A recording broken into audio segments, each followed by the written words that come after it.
everyone to The Scoop. This is week 2 of our podcast. I'm Eric. And I am David. Yes, and lots happened since we last were on our podcast. Quite a bit, actually. We're going to talk a little bit about some of the upcoming sporting events. Yep.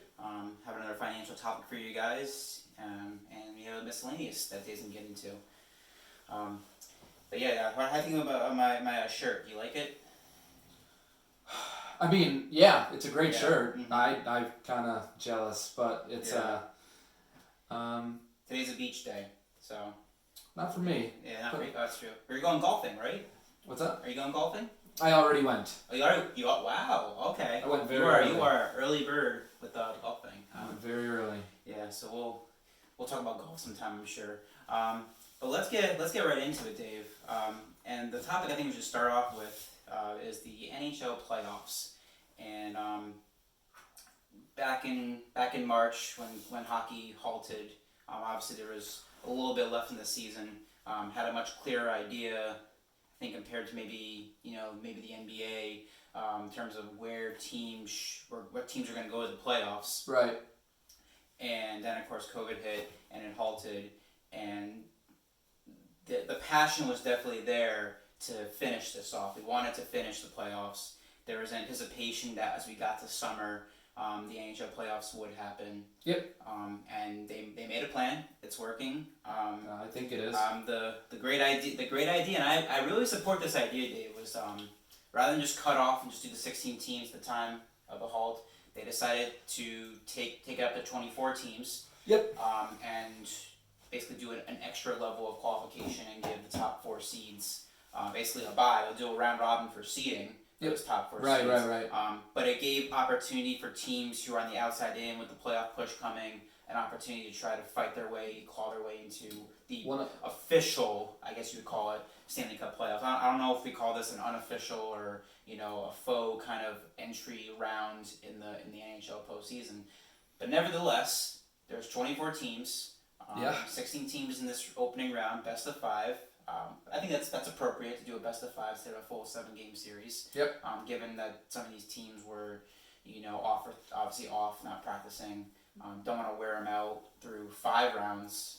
Right. Of 7-game series. That's a lot of games in a short span. Yep. Us being Ranger fans, we did watch the exhibition on Thursday. I was shocked that they allowed. I didn't know if they were going to allow fights or not, and then the fight between Lemieux broke out. And I mean, he's another thing too. He's suspended for the first 2 games. Oh, really? Yeah. He can't play today or tomorrow. Well, I mean, Dave, with the NHL, you never allow fights. I mean, you obviously don't kick people out for fighting. You give them a 5-minute major and say, don't. But slap on the wrist. Don't do it. I was talking more because of the COVID stuff. I didn't know if they were going to allow, but then that sounds stupid because hockey's a sport kind of like football, where you're up in everyone's face. Yes, exactly. Checking people into the glass, you're really close to them, so 6 feet is really tough to adhere to. Which is why they're doing all the testing to make sure that the people who are playing are not positive for the virus. Okay. But I guess I didn't know if they were gonna, again, like you said, not allow it, but I didn't know if it was gonna be something very frowned upon because of COVID. I didn't know if they were gonna take extra precautions with that, but apparently not. Well, it's kind of a borderline situation, I think, Dave. Obviously, right. People with their bare knuckles, dropping the gloves, fighting. They obviously don't. Exactly. But they're not going to come out and say we're not gonna, we're gonna put a hard stance on fighting, because I think the minute you put a hard stance on that, now you're really changing the dynamic of everything. It really is. And I agree. And like I said, I wasn't mad. Yeah. I was just a little surprised. One of the things about NHL, and this is why I love NHL, is that I make the argument that there's no more adrenaline. Maybe football might be the only one I could think of, but there's no sport with more adrenaline than hockey. Yeah. Particularly when you're playing at the contact level. Yep. When you're really, you're not trying to hurt people out there, but you're not going to give an inch out there. Right. And to be that way, you have to be willing to be physical. Get in under people. And obviously, when you have that style of play, you're gonna definitely, the adrenaline's gonna rise, you're gonna get some people angry, and that is what fights do. That's how these fights break out. They break out from the rise of adrenaline. Yep. And absolutely. If there's any that, to me, it's a good sign that there was a fight. and the way I mean it, Dave, is that it shows you that these players are not coming back and saying, oh, whatever, this is whatever, it's a waste. Yeah. No, there's unfinished business for 24 teams right now to get this prize of Stanley Cup. Right. And seeing that fight, obviously they kind of treat it like a preseason game a little bit, in a way, but you can tell that they're not just there just to pick up a paycheck or just to say we did something. They see the value in taking this tournament seriously. And obviously we'll get into baseball later in terms of what if COVID came back in the league, and that could definitely put some damper on things. But for now, we're going under the assumption that this league is going to go the whole way. We're going to get it's going to be a little more accelerated, I think, than the typical 2-month NHL playoffs. Obviously the extra round, but we will get a winner. So with that said, I guess the question, Dave, is who do you got? Is there somebody that you're thinking of? And I guess the bigger question is that was there a team that you were favoring back in March before COVID, and has that changed now that we're in July with this revamped system? That's a tricky one, but at the same time very easy, because I think, without overanalyzing it, yes, I did have a team that I liked going in, but it's tough because the team I thought that was going to potentially win it all and really and or make a lot of noise in the playoffs, outside of the core couple that have had miraculous kind of seasons, I really thought a team like the Flyers were making that's an interesting team. They were making a ton of noise down the stretch. Yeah. They gave the Rangers runs for their money. Oh, yeah. Every time we played them. Lane Vigneault was there, and former Ranger coach, and that definitely got some juices going. But between that, I was really riding high on the Avalanche, Colorado. I thought that they were. Okay. Yeah, I thought that they had. If you want to pull up the roster, feel free. And I don't know who they have first round. I think they play. Well, Colorado's going to be in a round robin, I believe. They are. Let's see. Yeah, they're going to be in a round robin. They're one of the top 4 teams. They're actually number 2 behind St. Louis. Right behind St. Louis. So you know how the round robin's going to work, right? I think I don't know how many games they're going to play. I think it's going to play once each other, and the team and based on the points after those few games, they'll reseed those 1 through 4. 1 through 4s. And where's Philly playing? So the Eastern Conference is going to be. You're talking about seeding. You're talking about where they're actually physically playing. Who are they playing? So Philly is number 2. Philly's number 4. So they're actually in the round robin as well. Okay. They could be 4, they could be 1, they could be 2 or 3. So I'll say this, Dave, and it's probably an easy out, and I hate to admit it, but I think the favorite, obviously going into before COVID, was the Bruins. I hate to win it all, or to win it all. As a Ranger fan, it kills me to say it, but to me, the Bruins they just have that completeness about them. And I think when we got to COVID, it was Boston and St. Louis again, right. The 2 teams from last Stanley Cup Finals. So I think you can make a case that both those 2 teams are probably the favorites. But as I was watching games this year, I did notice that Boston just seemed to have a little more edge probably than last year, and probably a little more hunger because they fell so short last year. And I just had this feeling that if things had not gone uninterrupted, Boston would have just gone right through. Maybe there could have been an upset in there. Like you said, Philadelphia was definitely a good team. Tampa Bay is always relevant. Tampa Bay, yeah. You bring Ovi in. You never know with Washington. Right. But there were definitely some fresh blood there. The Islanders with Barry Trotz. There was a lot of. Absolutely. So that's why I bring up the question. Before versus after is. Obviously the same rosters, the same talent, the same team mentality, but you can see momentum fade away. But that's why. Yeah. Well, that's why I was also saying, to kind of divulge here. I think when you asked who I liked versus who I thought was gonna win the whole thing, and I didn't want to just say the Boston, the Bruins. No, as a Ranger fan, you never want to say that. But. That too, but more so just because I want more. I don't want to maybe state the obvious. I sometimes like giving a team that I think might be a dark horse. It's too easy just to say Boston because they finished number 1 in the President's Trophy. But yeah, I do like the Philadelphia Flyers as a dark horse. I'll say right now, and I'm not trying to be biased as a Ranger fan, but if you watch the Rangers in those 3 weeks before COVID, they were really starting to pick up steam as a rebuilding team, and they were. Yeah. And we can't prove this, but I have a belief that they would have snuck into the 7th or 8th seed, one of those wild card teams, if things had played out. They do get second chance here now. They actually start off with Carolina. Yep. And I do like their chances in that series, even though they're technically the underdog. They haven't lost. They haven't lost all year to Carolina. 4-0 head to head. But I'll just kind of wrap with this, Dave. Yep. With the NHL playoffs, the reason why I love this league more than others is that there's so much parity in the NHL compared to the other leagues. Like, when we watch the NBA and NFL, we always have a very clear idea going in who the favorites are, and usually one of those favorites ends up doing it. Right. Baseball, a little bit more parity, but I would argue the NHL, you just don't know year to year. Yeah, there's obviously some teams with star power that you always put towards the top. So every year it's always, Sydney and Pittsburgh, it's Washington, OD. Yep. That makes sense. But you don't have this like dynasty kind of team that the Patriots, or LeBron James or anything like that. So there's 12 teams right now. I don't think Montreal's going to win it all. Just going to put that out there. The 12th seed. Sorry, Montreal. As a Ranger fan, I'll see how the series plays out. I do think the Rangers can eke it out in 5 games, and maybe I can reassess. But yeah, Boston, Philadelphia. So what you're saying, you don't think the Rangers will get by Carolina, or you do think? I do. I think they'll win in 5 games against Carolina. In 5.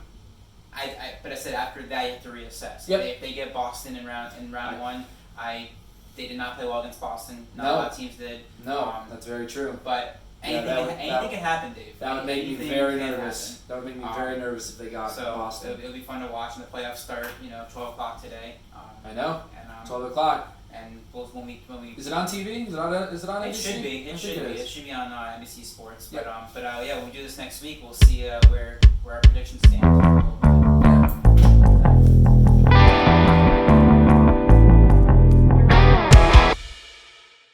Welcome back to The Scoop, everybody. And Dave will kind of start us off on our next topic, on the lines of sports. Yep, another sport topic.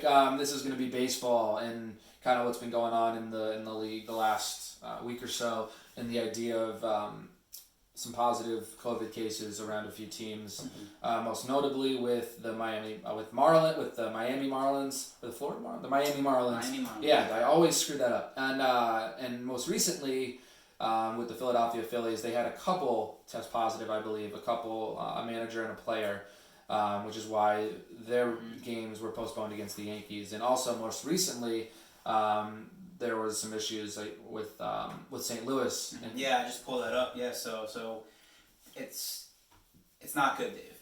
I don't think it's bad. People are blowing. I don't know. I don't want to be insensitive, but this was gonna happen. If you don't have a bubble like the NBA does, and you're allowing people to travel freely, someone here or there will more than likely test positive. However, and because I claim, like I said in the last video and even the video last week, I am not an expert.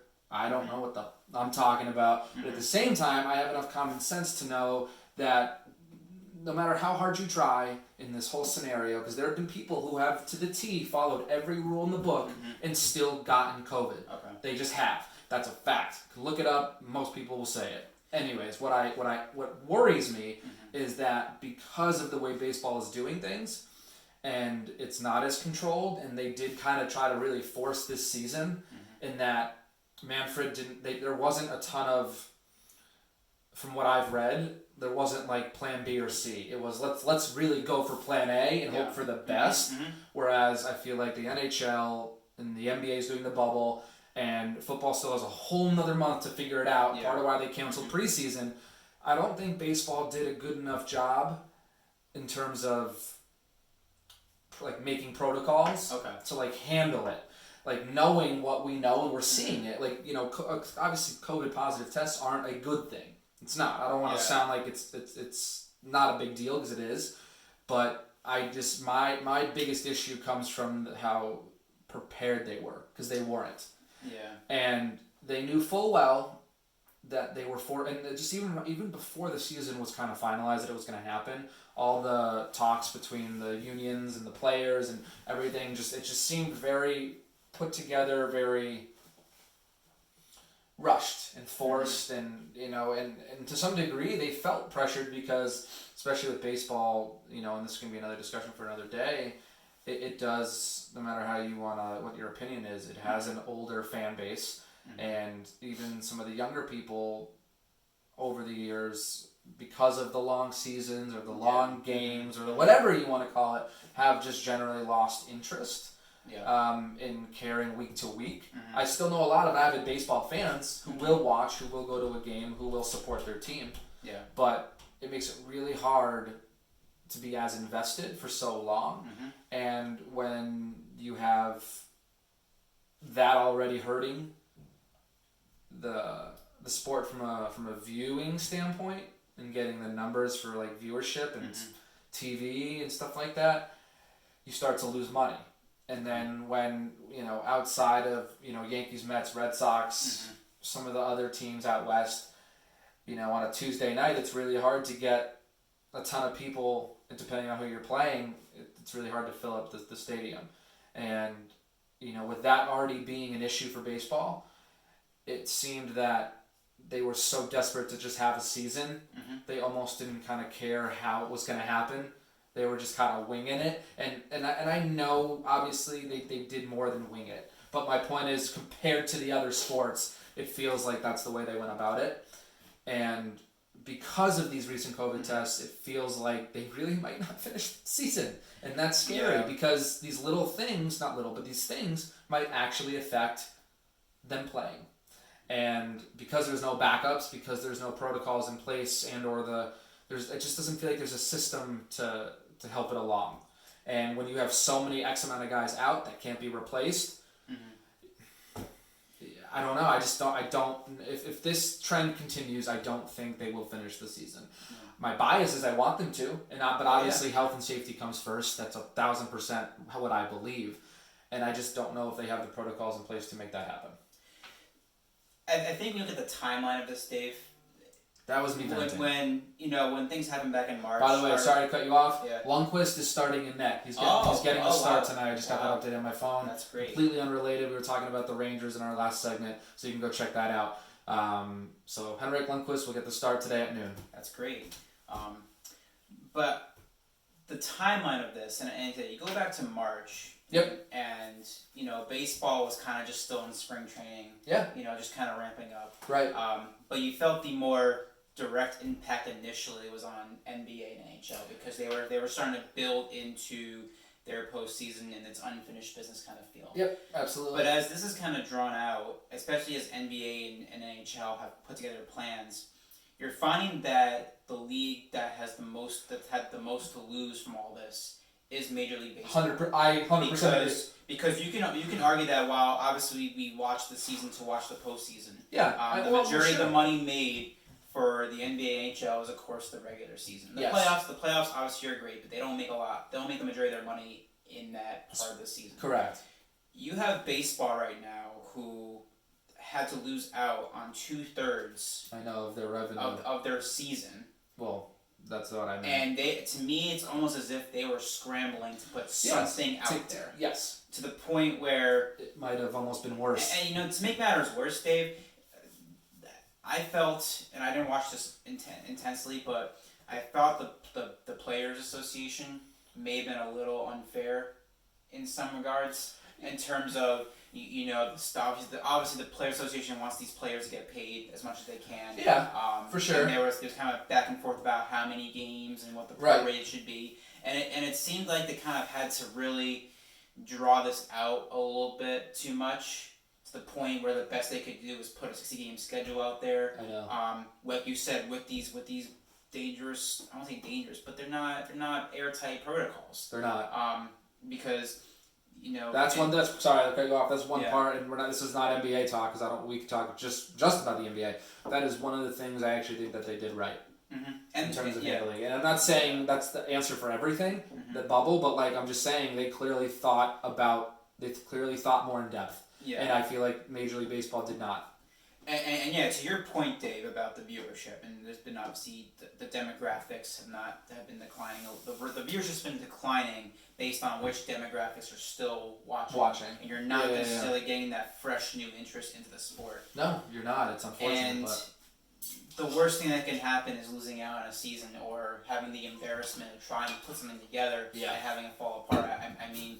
And that's the thing. Which is what I'm worried about. We obviously are rooting for the season to go on. Of course, I would. Of course. You know, Yankees got another win last night. So yeah, they're 5-1. But you know, when I first heard about Miami, I was like, okay, well, it was a breakout, and you know, I guess you sort of expected that.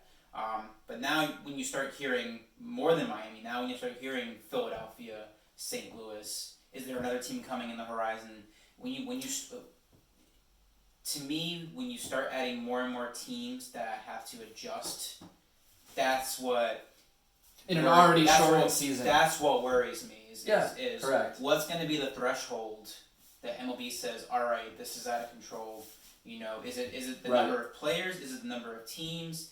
You know, do they have a predetermined number in mind in terms of they say, okay, this is when we and they might. I haven't looked in depth. That's why I'm speculating. I'm just and we just gotta hope and pray it's under control, Dave, because and that's what I'm hoping. It's not, to me, it's not gonna look good. I'm not saying Major League Baseball is done for good. No, but you're at into my mind, a very sensitive moment right now where you need to find ways to bring in viewers and you need to kind of survive through this season a little bit. And focus on next year. Next year. That's the goal.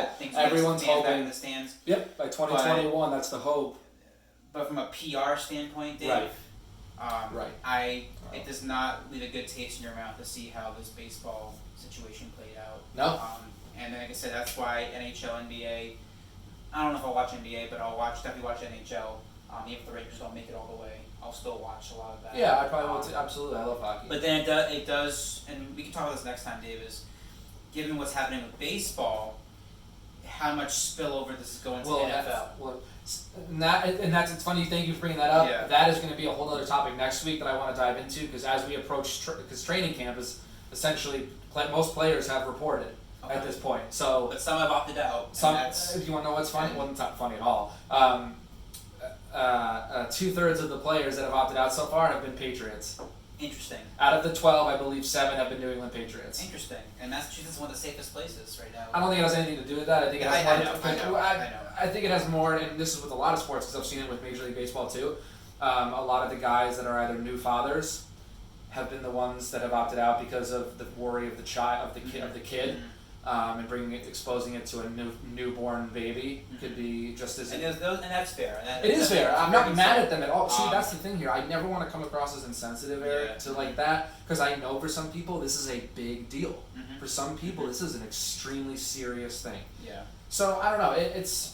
But that's why I'm worried about baseball. I think they'll play if they can really take control of it. I think next week is a very critical week. And we'll be back with updates on that. Because if they can somehow cap this where it is, get it under control, and put some new protocols in, correct. This should hopefully blow over, and they should be able to play this out. Right. I hope so. If we start hearing more teams next week, boy, that's gonna put a lot of pressure on Manfred right there. A ton, dude, and to the point where he might not have a choice. Yeah. And you can at that point hate him all you want, but at that point it's a no-brainer.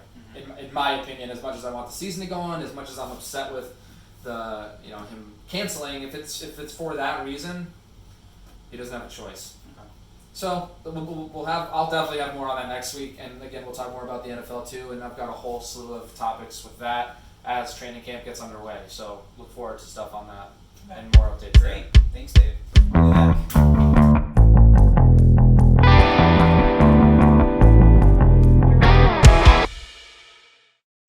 Welcome back to the Scoop, everybody, and Dave, we wanted to bring something up because we were just finishing our topic about baseball. Just happened to actually, just as we were finishing that topic, something came up you wanted to share. Yeah, no, just kind of to touch on something I've been having multiple discussions with many people about during this whole, COVID-19, stay at home and a lot of the things that have come up have been mental health related, and the idea of people's anxieties getting worse for varieties of reasons, and I guess on that note, without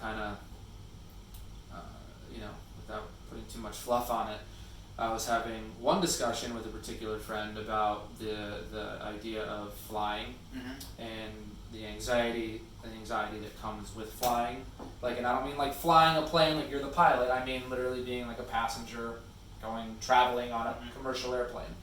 And speaking as someone who's had anxieties for a lot of things in my life, flying has always been and will always be one of them. Really? Have I gotten to the point where I can fly and not rely on medication or get through a flight just by distracting myself because I'm watching movies or whatever? Yeah, I fly all the time, whether it's for work or for pleasure. So I obviously I've had to do it, so I've had to get better with it. But for a long time in my youth and adolescence, it was a fear. It was an anxiety that like crippled my ability to enjoy at least the first part of vacation until we landed. But no, it was like a serious thing for me, and I know a lot of people struggle with it, and even people who have to do it for work to this day, they find ways to either go to sleep or medicate themselves enough to go to sleep so that they don't freak out on the plane because they struggle with the anxiety of that. But again, during this whole time, I've really dived into expressing that at one point that was an issue for me, but now I feel like at least personally, I'm someone who's, I can get by now despite it, and it's just I know it can be such a, because for some people it's the claustrophobic idea of being so close and so constricted in such like a small tube, if you will, and for other people it's not having control. Because at least with driving, you're the pilot of the car. So some people's anxieties get lessened through that because they have control, whereas your life, and I mean it like that, because like obviously the majority of pilots are very good at what they do, which is why they do it, and so it's not so much in that, but like there's been freak accidents over the years, and where a pilot might have a heart attack mid-flight, and you just better hope that the co-pilot is on his game, and that's out of your control. And so some people just don't like not having control. And so there's so many different aspects of flying that go into it. I don't know what kind of how you do with flying. Well, I'll get into that, Dave. So I mean, I won't call myself a frequent flyer. I'm not that person who's on a plane once a month or I don't know. There's people who literally just fly like every week.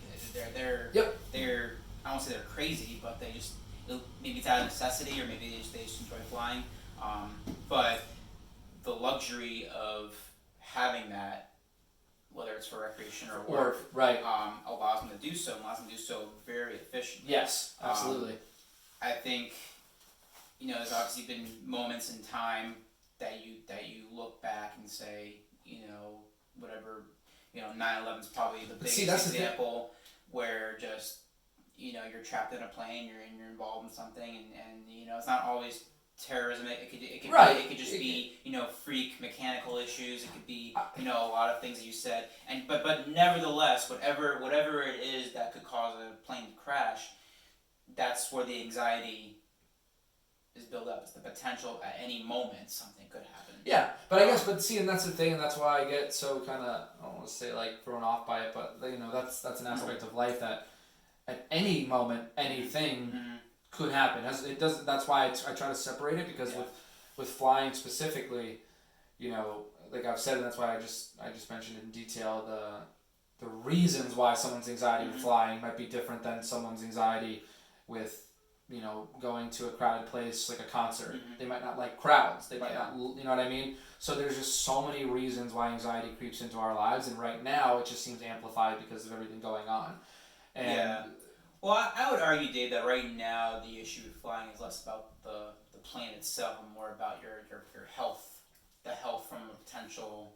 But a lot of the airlines are actually saying that it might be one of the safest places to be because of the way the air filtrates into the in the plane. and obviously when the airlines, when COVID started, the number one industry that tanked was airlines. Yeah. I mean, it They was went travel hard. as a whole, but airlines because that was people's perception of, I need to not be in a crowded place. Yes. Right. And the first thing came to mind was airlines. Right. Or even like train travel, stuff like that. So there's a lot of public transportation. And yeah, you obviously and then on top of that, the stay at home, business really couldn't resume in a travel environment. Yep. People couldn't travel for recreational purposes. So the airlines really took a hit.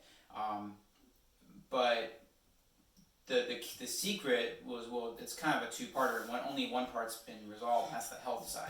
It was the whole make sure, because there's been a lot of stories out there in the past about how planes can be some of the most unhealthy environments and germs. Before this even happened. And now, a lot of people breathing in air. Yeah, and I won't say that the airlines didn't care, it's just that they kind of had to sideswipe it a little bit from a budget standpoint and say, well, we're obviously gonna clean our planes, but we're not gonna be spraying down, head to toe after every flight. Right.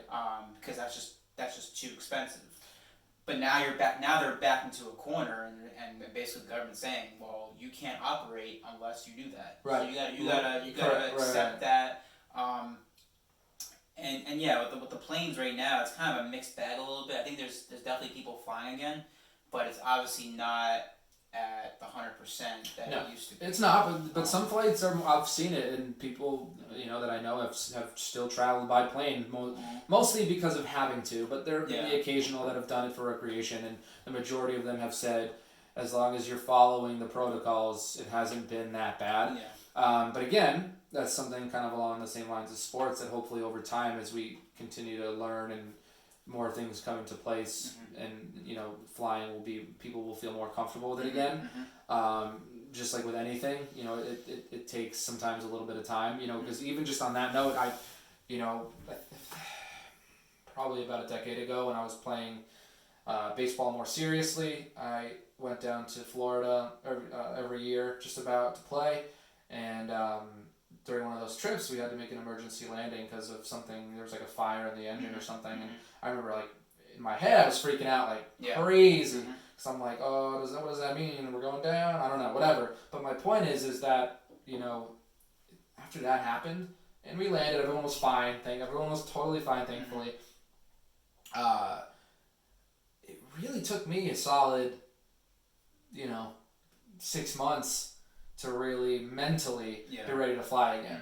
And we landed, like I said, everyone was fine, everyone survived. It wasn't actually that big of a deal, but they did need to land. Okay.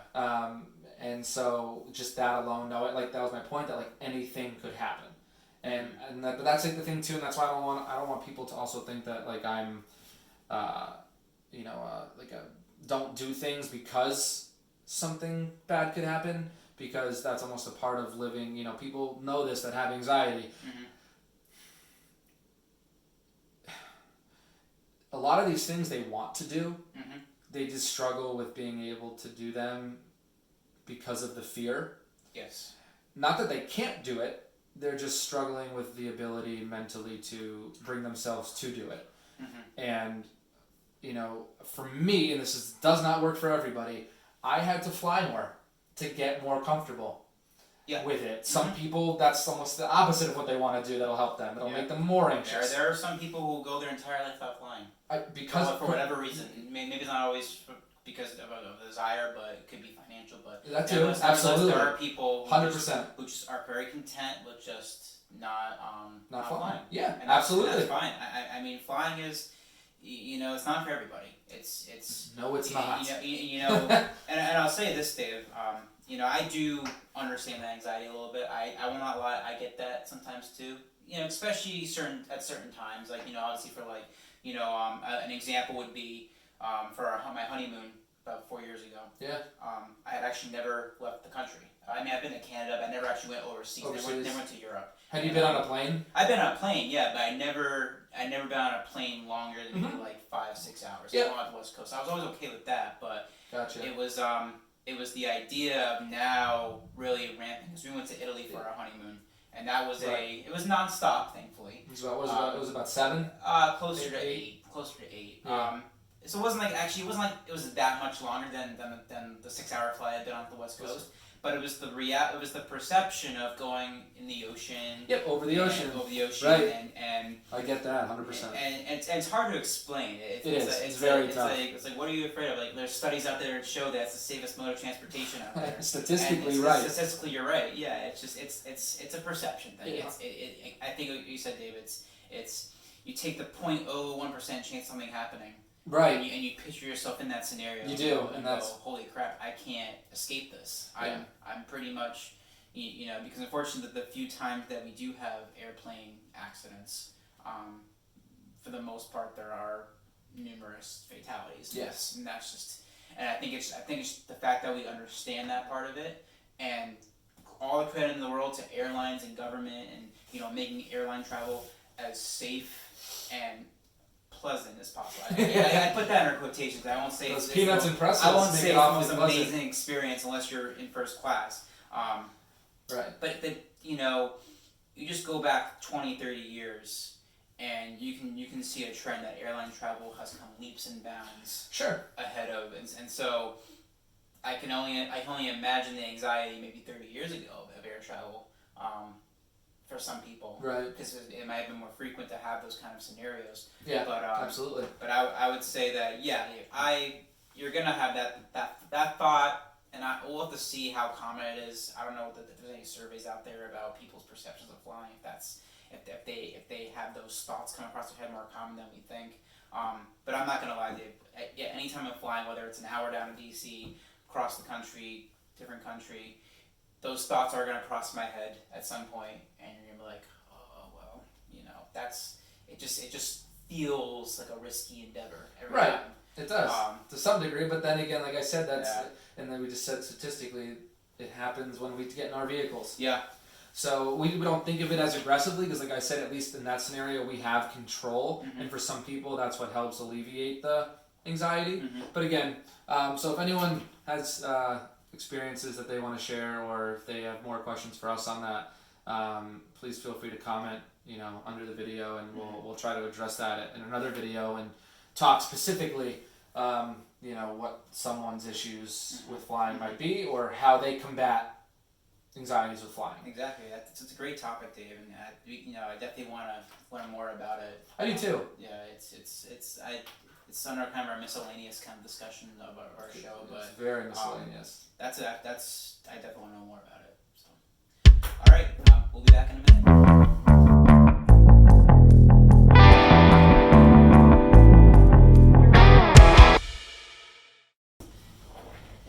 Welcome back to the Scoop, everybody. And before we get into our next topic, I did want to just mention something. We talked about baseball earlier, Dave.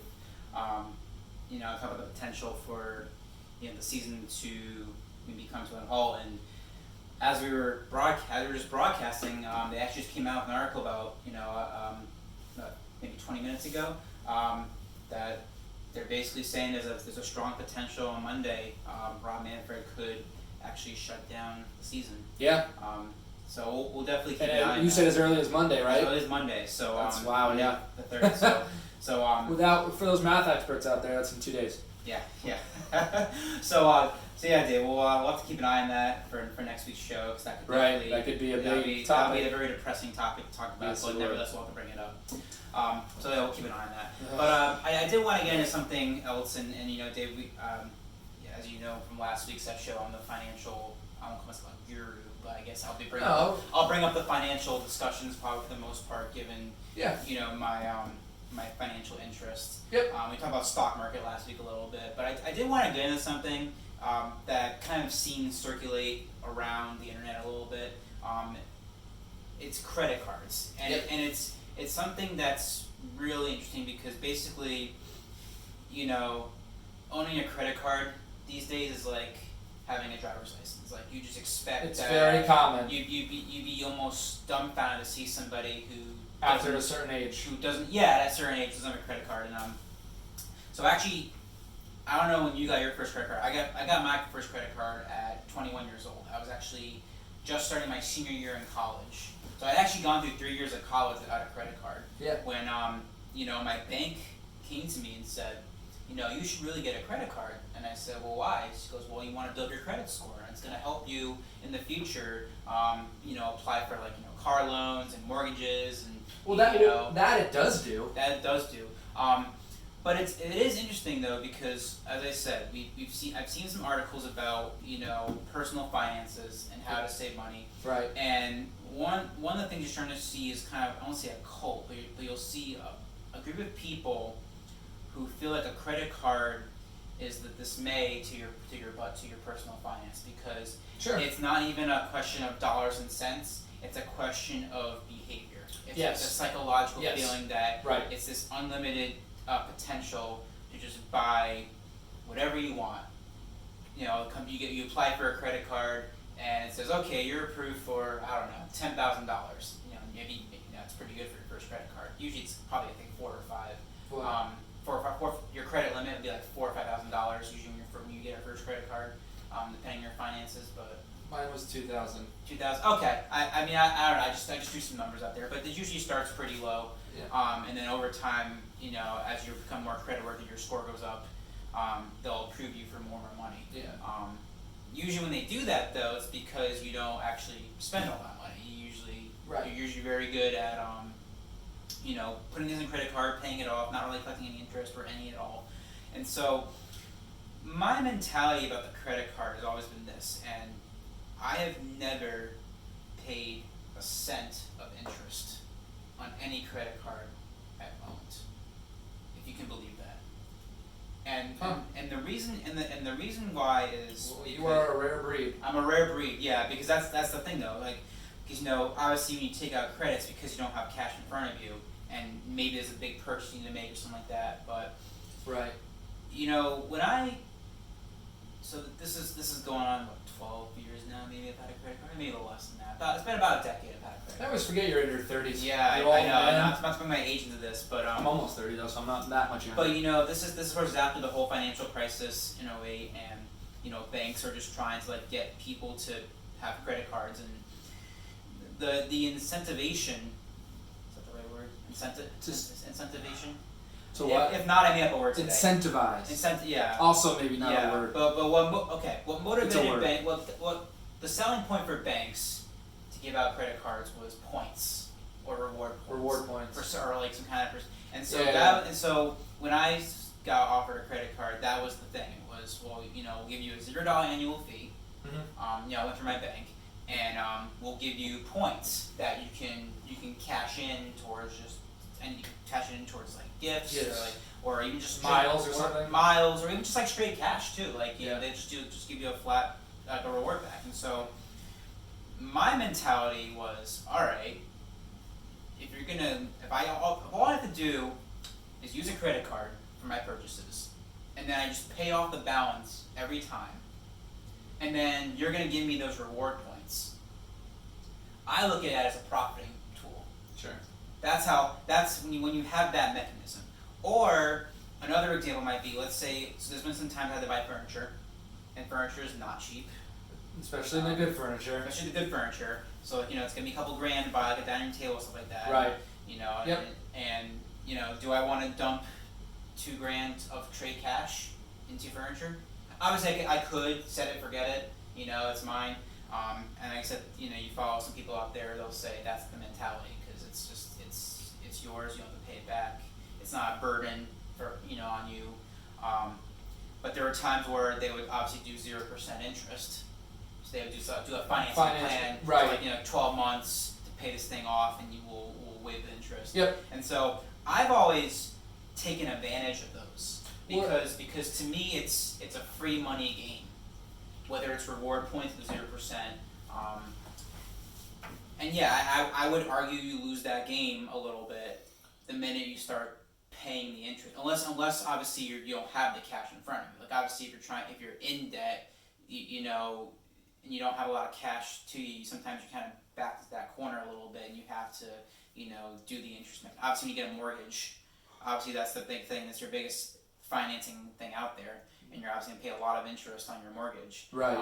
And so we can't really get around that too much. Some people do, but my mentality on credit cards is these people who sit here and say that you should not own a credit card.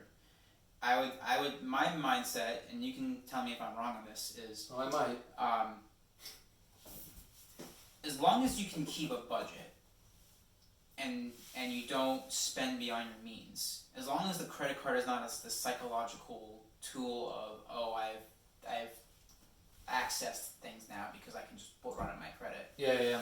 I do not see the pain in owning a credit card. I'm not one of those people that says, the way to make money and be wealthy is not own a credit card. I don't follow that logic 100%. I'll adhere to them. It's interesting you say that because I know you like Dave Ramsey, and he typically he's very anti-credit card. Yes, but when you listen to him, I believe a lot of his stance does come from the opinion, or not from the opinion, from the behavior side of it. Mm-hmm. He knows a lot of people that use it as that's their. It's just to him, it's another way of being in debt. If you can't manage the money you currently have, it is bad. The reality is that the minute you use a credit card, you are accumulating debt. Technically, he's right. You're taking on debt, but I would say that but if it's something where you build a balance and you pay it off next month. Pay off the balance or pay the minimum? Pay the balance. Pay the balance. That's what I'm saying. Do that. I get a credit card and I'll use it for the rewards points of that, and I'll pay off the balance. And right. It's a lot of people who can't I'm not gonna sit here and say that I've never made a purchase with a credit card that I would not have otherwise made. Oh no, of course. I'll definitely concede a little bit that there's over the years there's some things where I said, oh, I don't have cash, right? But I'll just put on my credit card because I can. Sure. Absolutely. But Dave, some things, and this is where when I do grocery shopping. Yeah. I need groceries. I gotta eat. He'll also argue that that's where you can blow the most money on food. Yeah. But I don't think I go crazy. I pretty much have the same food every week. We're pretty comfortable with it. We eat healthy. But food's an expense. It is. You gotta eat. Absolutely. You can always trim it down if you're in dire times. Yeah. The rice and beans, I think is what Dave calls it. The rice and beans. I don't know. Could you eat rice and beans for 3 months straight? No. Yeah. I mean, but you know. Not. But when you have utilities, yep. Groceries, rent, car. You don't really want to do a credit card with rent. That'll do straight cash. But things that little things like cable bills that will allow you to do credit. I'll do it because it's gonna be the same price every month. Some things are fixed, and it's not a psychological thing. This is the lifestyle. It's within my means. Put in my credit card, pay it off, and and when you pay it off, it's the same thing. It's no different than cash. You pay it off a month later. It's almost as if you paid it off with cash a month before. So right. I definitely get people's thoughts about credit cards, and I'm sure there'll be thoughts on both sides of it. But I did want to bring up credit cards because I don't want to come here and say that you should run your credit score up, your earning credit up. But I don't want to sit here and say that a credit card is the devil, and that there's no use for it. You can live your life without a credit card, and for those who do, I'm not gonna fault you for it. It's definitely it's definitely doable. But I guess I want to put my opinion out there about how I felt about credit cards and kind of in the financial realm that we discuss every week. Just kind of lay out my perspective. But yeah, your opinion, our audience's opinion, I would definitely like to hear more about that. Great. Yeah, sorry about that awkward stare. No, I realized shortly after that I did not state my opinion. Yes. So before moving on, I briefly, without going into too much detail, because I could talk about it forever. I'll really simplify it for everybody. Absolutely. Yeah. Credit, good. Credit card owning, good. If you cannot control your spending, credit card, bad. Yes. And that is, and again, I don't want to sound condescending either, or play it like it's a joke, because it's not. It's people's money and livelihoods. However, because this is where I think I differ from you. I agree with most of what you said. Yeah. Mm-hmm. The only place I differ with is the idea that like you said, I literally said 2 seconds ago, you're a rare breed, and that like you can make these purchases and then pay your balance off. Yeah. There's a lot of people out there, Eric, for X, Y, and Z reasons that don't or can't pay that full balance every month, and then that's how the interest starts. Yep. So, they're already in a different boat than you because you can make that purchase and then you can pay it off. There's a lot of people who make that purchase who can't pay it off, and that's where the cycle begins. Yep. I completely hear you, and maybe this needs to be a separate topic, but I would say that starts when you come into that scenario. That's because to some people it's free. Yeah. Like you said, it's not free, but it's money that isn't yours, if that makes sense. Yeah, it's not yours until you can pay it off, and then it's not yours, right? It's being lended from the credit card. Lended. So, but that's why it's tricky because I do believe that owning a credit card can bring about many good things. Yeah. I just have a lot of personally and just from people I've talked to concerns with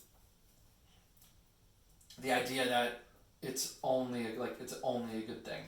Yeah, and I think what we're trying to get at, Dave, is for some people it becomes the lifeline. Right. And it's not the best lifeline to have. But maybe for some people they feel it's the only lifeline left. Right, and that's why I don't fault people. Yeah. Because some people's situations are way different than mine. Yeah, no, absolutely. And so and that's another thing too, because I just don't, I'm not in this business to tell someone the way they do it is wrong. I just believe that there's a way to do it and have it make more sense. Yeah, and like I said, Dave, we can definitely create a separate topic. Yeah, absolutely, because that is a topic that does interest me a lot. Because what I would my intro to that would be that now falls under the lifestyle. It's when you get into debt and you can't get out of it. It's because your lifestyle no longer supports your income no longer supports your lifestyle. Right. And so that's where you have to start looking there first. Yep. And then figure out how you can grow your income, I guess, would be part of that equation. Right. But make sure you're living within your means. And as long as that equation makes sense, you can definitely get out of it. So it's a good topic. We had some good topics today, Dave. We did. Yeah, we had some good miscellaneous ones too. You know what it is, Dave? It's the coffee. It's the coffee. The coffee. Yeah, is there coffee in there? There's no coffee. Okay, yeah. I don't drink much coffee. I have my coffee, and I'm sure I'll hear about it in the comments. I don't drink coffee. Yeah, I do, but I don't. Do you have a favorite type of coffee? Do you drink coffee? Not really, no. Okay, I really so don't. I'm not even kidding. I'm the coffee guy. I've had it. Yeah. I will drink it, but it needs to be really doctored up. Yeah. I started drinking tea when I was 11 years old. That is what I love. I love tea. And then by the time I was 15, 16, I started having coffee. And then when I got to college, then I needed coffee. And then when I got to work, coffee was my lifeline. Yeah. So I mean, but yeah, my wife gives me crap for this, but I'm actually one of that rare breed that drinks coffee black. See. I don't put anything. And the reason why is once you get used to the taste of coffee and you really appreciate it, there's some really coffee can be quite an intriguing, I won't call it hobby, but cuisine. There are people who go around the world chasing some extreme chasing waterfalls. Yeah. Whereas there are people and there's this quote when I was in Boy Scouts is the only bad coffee is no coffee. That's a real quote, and trust me, I've had some bad coffee before. Yeah. I won't tell you who made me bad coffee, but don't do that. But yeah, you know who you are. Or maybe you don't. Maybe you don't. Yeah, maybe we'll reveal at some point. But no, I do like coffee. I do like the dark roast. I just like that bold. Yeah, I get it. Bold flavor, and my wife looks at me that I have 3 heads. Like, how can you drink this crap? I'm like, hey, it's an acquired taste. It is. It is. And yeah, it wakes me up, and it gets your day. I usually have 2 cups in the morning. 2. Sometimes 1. I try to go for about 20 ounces of coffee, and then espresso. But espresso for me is an evening drink, believe it or not. Yeah, I can see it actually. Yeah. And it's funny because when we were in Italy on our honeymoon, we came across some Italians who told us that makes sense. that I walked right into that one, didn't I? You did.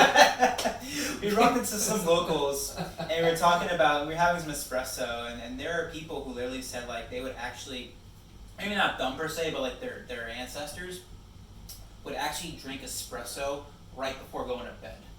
Believe it or not. And I'm not making this up. They were saying, like, yeah, the espresso, somehow the wine gave them energy, and the espresso put them to sleep. Interesting. Go figure. But I do want to talk about Italy at some point. Please do. Because and I can bring my wife on too, because we both went, and it was wonderful. And there was a lot of interesting cultural phenomena that absolutely you may not realize. Like we obviously every household eats pasta and meatballs once probably, but they probably don't really understand Italian. No. But right. But yeah, coffee is it's my lifeline. And I like the taste of it, and espresso, dark roast. Not a Starbucks guy though. I'm sorry if you people love Starbucks. I am not a Starbucks lover. I'll drink Dunkin'. Right. But I was gonna ask. because you had a place of choice then. The minute you start putting a lot of sugar in a coffee, to me, I don't know. To me, it's like putting orange juice into beer. I can see that. That's a great example, but I'm just kind of laying out. But yeah. So that wraps it up for today with the scoop, and we'll have some new topics next week. Dave, any final thoughts? I have final thoughts. Has nothing to do with coffee or credit cards. 1-0 Carolina.